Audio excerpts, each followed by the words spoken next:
Yo, what is up, Crockxen clan members, Poke fans, and others who will stumble on this video? I'm SoresanCrockxen here to basically do a discussion / my thoughts and opinions regarding the new Pokemon announcements that were done yesterday. I had posted a video on Twitter. If you want, I can link in the description. Well, I'm going to link in the description anyways. But it was basically, that was kind of like a, oh, hey, here's my quick thoughts on what I saw. But I really didn't go into too much depth because I can't post long videos on Twitter because I think that's limited to like specific people or like a specific. I don't know how it works. Point is, I couldn't make a long video over there. Otherwise, I would have posted it on Twitter instead of here. But anyways, here we are. I promised that I was gonna make a Serena video a while back, but every time I write the script, I don't like it, and I'm trying to find a way for me to actually like do justice to that video. So I'm just gonna delay that and then just start doing like other videos. There's also no intro in case you missed it. Well, obviously you're gonna miss it because you're here. But anyways, the point is there's no intro because I need to make a new one because the old one doesn't make sense anymore. I don't do Sun and Moon reviews anymore because Sun and Moon has been gone for like years. Not really years, but we're in journeys and I'm not doing episode reviews for that. The Elysian League, there's nothing there either. And I don't even remember what else is in that intro, but the point is I don't have that in the intro anymore. Besides the point. So I'm going to go in order through what happened in the present. That way I can do objective discussions regarding each of them. Because I was thinking initially, oh, I can just do it from my least favorite to my favorite. But that's just boring. And then, or favorite to least favorite. But I didn't want to end it on a bad note. So I said, screw it. We're going to go from beginning to the end. Okay, beginning, middle, and end of the presentation. Starting off with their intro, which I gotta say is one of the better ones they've done, because usually what they do is they do this whole like flashback into everything, like the entire history of the main franchise and all that stuff, which is cool, right? It's whatever. However, this time they showed off a bunch of stuff. Not only the main series game, but talking about the anime, they like literally showed scenes from like every single season. They also had the trading cards, which I rarely talk about. They had the merchandise. They had side games. Like I saw Hey You Pikachu in there. The Pokemon Stadium games. The Coliseum. I think I saw... Was Ranch there? I don't think I saw Ranch there. But it might have been there. But I didn't expect Rangers to get a shout out. Mystery Dungeon definitely deserved it. I didn't see Conquest though, which surprised me. I don't know if they're trying to erase them. But the game, from what I used to see, I've always wanted to try that game. But I haven't gotten a hold of it. But they showed off Chose, and then what was the other one? There was another puzzle game. They even showed some of the new ones that have been released. You know, the Masters, and then Pokemon Go, and I think there was that Cafe Mix stuff. Like they basically showed off everything involving Pokemon, merch included. Like they showed plushies. They showed a fucking jet. Like I think there was a train in there at some point. Like they just showed off. Hey, Pokemon is everywhere. They showed off the Pokemon Smile like app. They didn't talk about Pokemon Sleep though. I don't know what happened to Pokemon Sleep. I think that's just dead. And then I think Unite was missing. That wasn't even in the presentation. I'm thinking that because they announced the beta for Canada like last week, there's that game is still like being tested, and I don't know why there's not like a beta for the US. Hopefully we'll get more info on that too, because I kind of want to do a demo of that game. So that part I thought was godlike. I'm gonna say that I love the intro this time. It was way better than it usually is. After that, the game I'm most looking forward to right now, new Pokemon Snap. I still don't like the name because it just makes me like how back in the 3DS days it was like, oh, this is the new 3DS. This is like the new stuff and the new this and the new that, and I don't like that naming format. It just sounds weird. So I hope that, they're not gonna get rid of it. At this point, it's called New Pokemon Snap. I would have much rather it be like Pokemon Snap Ultimate Extreme or something like that, or hey, the definitive edition of Pokemon Snap, or this is the best game in the fucking world. Because the game looks tight. The game looks beautiful. I love the environment. I'm glad we have a rival. Okay, that took me for a loop. Because, they showed off before that there was a male character and a female character, which is good because Todd was the only one we had in the original Pokemon Snap. So it's good to have representation of, oh, you got a boy or you can be a girl. But they introduced a rival character. Now, that was cool. I actually really like that. I like the new items. I mean, obviously the one of them is just literally the same. It's an apple, but now it's a different fruit, but it's the same shit. We got the Poke Flute, the new Poke Flute, which is whatever. I mean, it's the same thing, but they got rid of the poison gas because I think that's not a good look anymore. Okay, you can't just throw poison gas at a Pokemon and then have it react, and then like that's just a bad look. Like, people aren't gonna like that. So what they did is that they have this new item where you throw it at the Pokemon and they start to glow. And I think that's what was in the trailer when they showed off the giant Meganium. Obviously, the giant stuff that has to be something separate in the story. I can't wait to find out what that is. But that Meganium was shining. It was bright green, like it was glowing. So I don't know if that was like an effect for the trailer, or if that was actually an effect because that's how they made, like, maybe somewhere in the story they discovered how that ball that you use is created, and the energy that it emits is somehow tied to how these giant Pokemon react. I'm really interested in that. The point is, the game looks gorgeous. I love the details of these Pokemon. They look so adorable. Okay, like if you see the trailer from yesterday again, the way the Pokemon move, like freaking like Pikachu. It wasn't Pikachu. I forget which mon it was. They threw the little fruit thing at. Maybe it was Pikachu, but I can't remember. It picked it up and it was eating it, but Tyranitar came in, picked it off the ground, threw it in the air, and then chomped on it. And I was like, that is cool. This is the attention to detail that I wanted to see in this game. The way the Pokemon interact, the freaking Score Bunny that they showed where you threw the ball at it, it was like kicking the Pyro Ball, like it was, or Ember, I don't know what move is supposed to be using in that. But like how it was kicking the fire, right? And then when they threw the little glowy ball, the fire turned blue, and I was like, "That's freaking cool!" Like, I'm loving the attention to detail in this game. I can't wait to get this game. It's coming out in April, and I'm definitely gonna order it. I'm still debating whether I want to pre-order it, but I want the game. I want the game like day one, but I know I'm not gonna get it day one because delays. You know, we're still in COVID, so it's not like I can just go to the store and pick it up. You know, so like it sucks. But I definitely want this game. I'm definitely gonna see if I can pre-order it, just so I can get it, because, like, bruh, I want this game. I want this game so bad. Like, Jesus Christ. Oh, I need to calm down. But the game looks beautiful. It looks gorgeous. And I'm definitely intrigued what the story is going to be this time, how it's going to work. Obviously, like, oh, okay, I just want to say this because I remember it now, and it was freaking cool. You know how in Pokemon Let's Go, they had Venusaur hopping around like a frog, and that's when everybody found out, okay, so Venusaur is supposed to be a frog. And, like, because nobody ever thought of that. Like, every time I saw Venusaur, like, it's this bulky, giant mammoth of a Pokemon that just has to, like, slowly walk around. But no, it's the freaking hippity hop, you know, like, it's a frog. And then, like, they showed a scene in Pokemon Snap where the dude is in a waterfall, and he, like, just jumps off a cliff into the water. And I'm like, bruh, that was freaking cool. And then, like, you took a picture of it, obviously, because you gotta take a picture of these things. So I can't wait for this game. You can clearly tell I'm excited for this game, and I want this game in my life now. I have been waiting for Pokemon Snap for years. We finally get a sequel, and it's this awesome. Like, shout outs to Bandai, because, like, this game is gorgeous, and I can't wait to have it in my hands and play it. Well, I'll have the Pro Controller, unless it's, like, Gyro. If it's Gyro, then I'll definitely play, like, handheld, but if it's not Gyro, then I'll just use the Pro Controller on the TV, because it's going to look even better on the TV. After that, we had the announcement of the mobile stuff. They had Pokemon Go announcements. They had Cafe Mix announcements. They had Masters announcements, which I already knew because I play the game every day. Like, I already knew Leon was in it. Like, Leon literally came out today. I didn't get him because I really don't care. Like, he's not a sing pair I care for in that game. The singing Pikachu, Gigantamax stuff that's happening in Pokemon Sword and Shield, which, whatever. I don't really care for Pikachu in that game. But that was it. And then we got the reveal.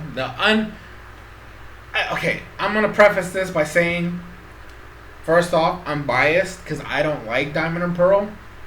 Right? I don't like Gen 4. And I was actually one of the advocates, even though it was wrong of me back then because Game Freak sucks at making games, realistically speaking. It looks like they're getting better. I'm going to talk about the final announcement in a bit. But the track record recently has been good, and the way they treated Oras, like, was just awful, subpar, mediocrity, and it was upsetting to me because Gen 3 is my favorite gen, and they didn't get the treatment they deserved. So, at a certain point, I was like, okay, I don't want any remakes. I want Game Freak to take their time with the games. I didn't want an announcement for this year. I didn't want a Pokemon game to come out this year because we were still dealing with the Crown Tundra stuff, and I was hoping for like a second expansion pass to give a little bit more life to Sword and Shield and maybe some improvements to make the game better. But I guess they're just going to stay the way they are. Which soon, eventually, I do want to have like an overall thoughts. I'm playing the Crown Tundra because my life has been a mess. I definitely need to make an update video soon to talk about it. But I'm playing through the Crown Tundra right now, and so far I'm liking what I'm seeing. But anyways, I might make like an in-depth review or something like that in the future. But the point is, I didn't want Gen 4 back. I don't think that we needed a remake. I think we should have been done with remakes. If they were gonna do the Let's Go style, whatever, like, have that be like a side stuff, and it's fine. I don't really mind if they do like Let's Go Johto or Let's Go Hoenn. Like, if they continued that formula, I wouldn't have minded. I just didn't want a remake like what we've had in the past, because this is my issue here is we had Fire Red Leaf Green, right? We have Fire Red Leaf Green, and there were definitely like improvements on the red and blue, red, green, and blue, from the first generation, right? They had major improvements. They had an overhaul. They had quality of life improvements, you know? So it made sense. Plus the fact there was a lot of, old mechanics in the Gen 1 games that weren't up to standards according to Game Freak at that point. And they're like, let's make it so that stuff doesn't happen. Plus they have to implement natures and stuff like that, blah, blah, blah. So it was improvements on the original. Heart Gold and Soul Silver, I still think, are the standard for what a remake should have been, because those are phenomenal. They took what was there, the base game, they improved upon it, they added new stuff, and overall, it's a really fantastic.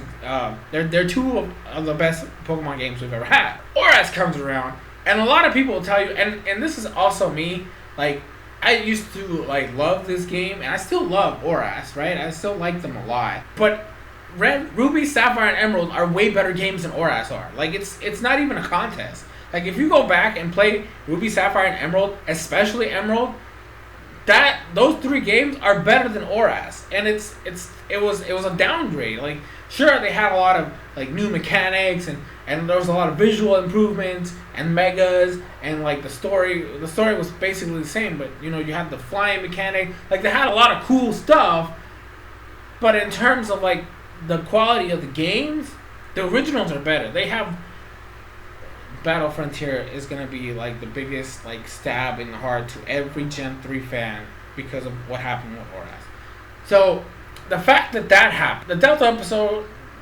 whatever part, but like base Oras, and including some of the Delta episode stuff, it's just not. It doesn't compare to the originals.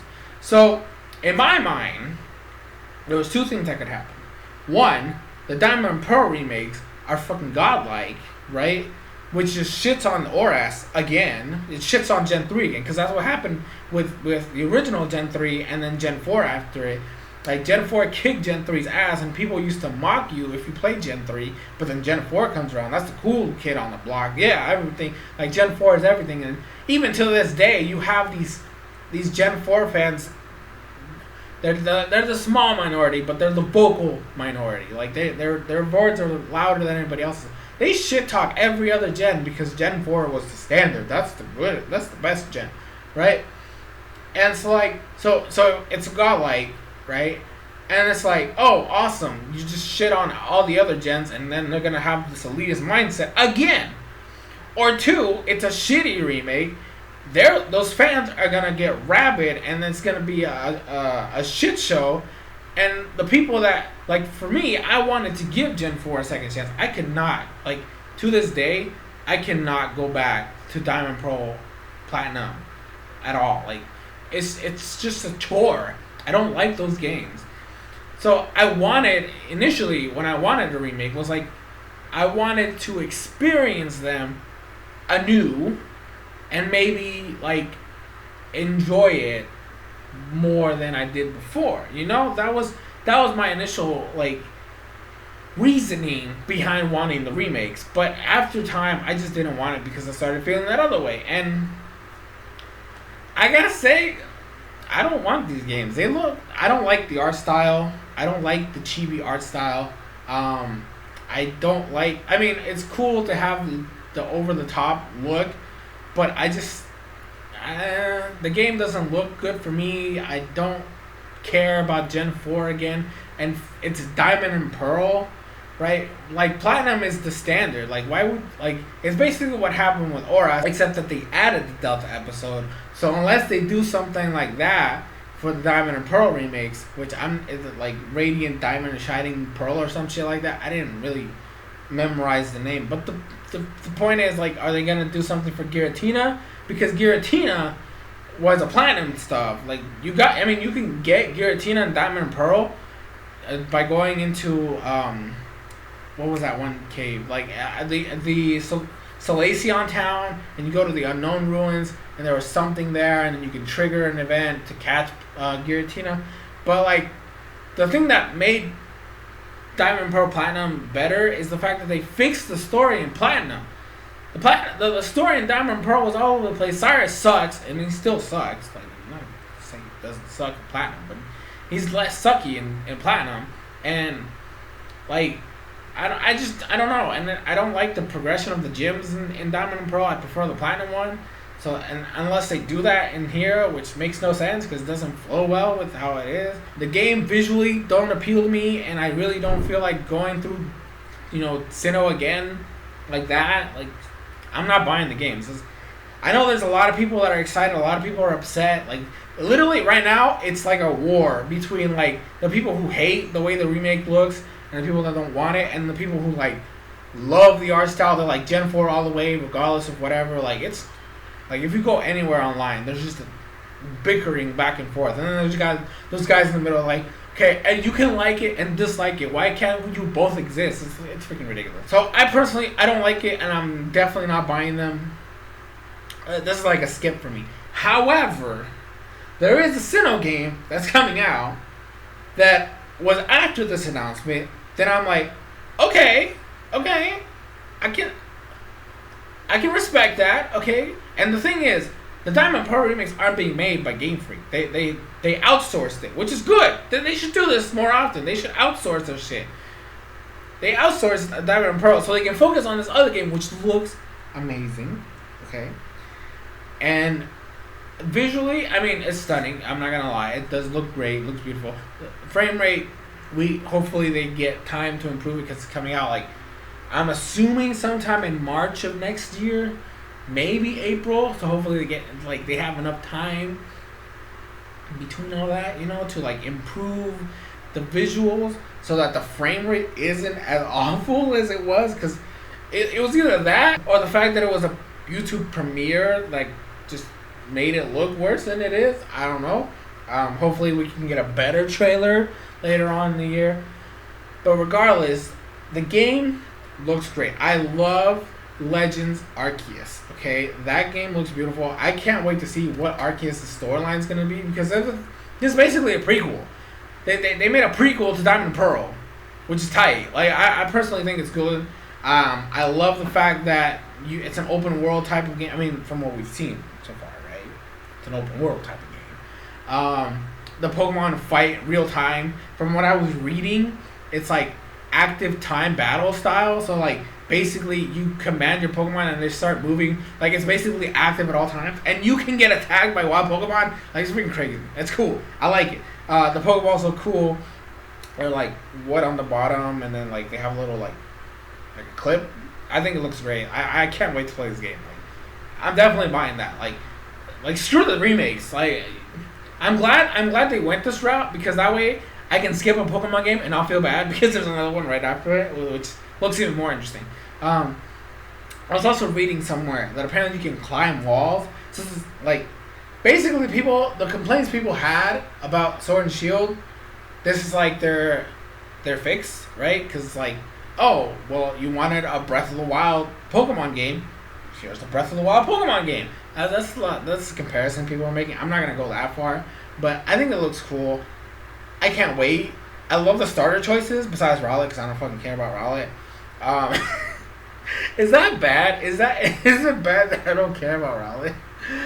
Even after all this time, I still don't like any of the Gen 7 starters. But I'm glad there's not a single Gen 1 Pokemon that's in here. And I'm definitely picking Sinnoh because Sinnoh's my favorite of the three. I like Oshawott. Like, Oshawot's really growing on me, but Sinnoh is still my boy. So I'm going to be capping that Typhlosion. I don't know. I'm really looking forward to this game. And I want to see more information on it because I want to see more of, like, how the battle style is going to be, how the level is going to be, because they said it's an active RPG, right? Like, it's an action RPG. So I want to know how the leveling up system is going to work. Is it going to be like actual RPG stats where you have like a grid and then you start going up in levels that way, or is it going to be where you get experience points and then depending on how many experience points you get, you level up, and then you can use the skill points to unlock certain moves. Like, I want to know. I want to know how that's going to be. I'm very intrigued. The game looks great. The one thing I do want to note is, regarding the two games, right? Because it's basically a one-to-one remake of Diamond and Pearl. So there's not going to be any new mechanics. They're not adding the Dynamax, Gigantamax stuff, at least from what I can tell. That's not in the game. So that's number one. Number two, the Pokédex is going to be the same as it was in Diamond and Pearl, meaning that the roster is not going to be there. And if people were complaining about Dexit in Sword and Shield, what's going to happen here? Because it's literally a one-to-one translation. At least in ORAS, if I remember correctly, you could get Gen 6 Pokemon in there. I think it was more towards the post-game, but how are people going to react to it here? Because they're not going to have all the Pokemon in Gen 4. Like, it's just not going to happen. So, Dexit's going to be there again, right? So how are you going to play about that? And then the new game, since it's a Sinnoh prequel, and you're filling up the Pokédex for Sinnoh, that means that I'm only going to see Sinnoh Pokemon besides the starters, right? Because I think that makes it better, because if you're creating the Pokédex for Sinnoh, you should only be running into Sinnoh Pokemon. So, like, the Gen 4 starters, the Gen 4 Bird, Bidoof, Bibarel, Lucario, like, everything has to be Gen 4 for it to make sense, which I'm totally fine with. Like, I think it's cool that you have the three starters. So you have Growlithe, you have Cyndaquil, and then you have Oshawott. And those are the only Pokemon that are outside of this region. I hope that's the way they go. I really do. I don't want them to have, like, oh, hey, look, it's a random-ass Gen 5 Pokemon here in Sinnoh, because that's just not going to work, right? I don't want to see a Cavadragus somewhere, okay? I don't want to see a freaking a Sewaddle. I don't want to see a fucking Noibat suddenly, flying around, flapping its wings. I don't want to see anything post-Gen 4 or anything that's not in the Sinnoh Pokédex. Like, I'm not talking about the national dex. No, I'm talking about the actual Diamond and Pearl, like, Pokédex. That limited amount is the only Pokemons I want to see in this big open field type of thing. Because it won't make sense if there's anything in here that's not in the original Sinnoh dex. Because it just won't work. If it's supposed to be a prequel, then I don't want to see Pokemon in here that aren't supposed to be in Diamond and Pearl. That's just me. I actually was for Dex. I wanted them to cut the Dex. I don't need every single Pokemon in every single game. I just don't. So that's my 2 cents. Or maybe 15 or 20. It's a long video. But you guys like these videos apparently. Like, you like it when I talk shit and stuff like that. But anyways, that's my overall thoughts on the entire presentation. It's probably even longer than the present was. I'm not gonna lie. But I need to divulge my thoughts, But anyways, leave your thoughts in the comment section below. What did you think of the presentation? What was your favorite announcement? Are you excited for any of these things? Are you disappointed with anything? You guys let me know down there. And for now, that's going to be it. Thank you guys so much for watching. I've been SoresanCrockxen, and I will see you guys in future videos.